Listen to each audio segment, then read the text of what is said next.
It's about time that we got the justice that we all deserve. Soon, a former Decatur pastor who's found guilty of a sex crime against a child will learn his fate. A jury convicted Danny Pitts of sodomy earlier today. WAAY 31 reporter Paige Meyer breaks down what unfolded in the courtroom. After 4 days and nearly 3 hours of jury deliberations, the 12 jurors found Danny Pitts guilty of sexually abusing a minor within his church. One of the former pastor's victims tells me this guilty verdict is more than 2 decades in the making.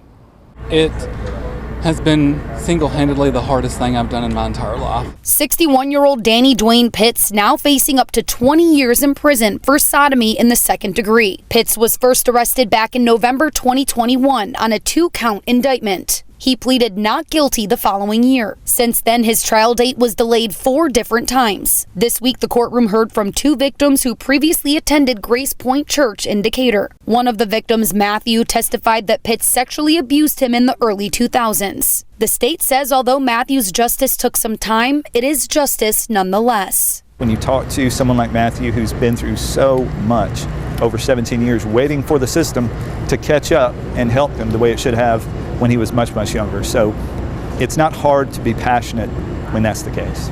As Pitts was leaving the courthouse today in handcuffs, I asked if he had any final words. Sir, is there anything you want to say? Anything?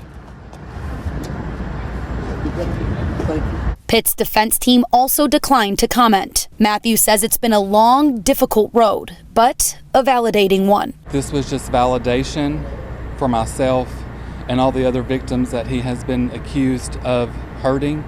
Today, we not only got justice, we also got validation. The sentencing for Pitts is scheduled for December 11th at 9 a.m.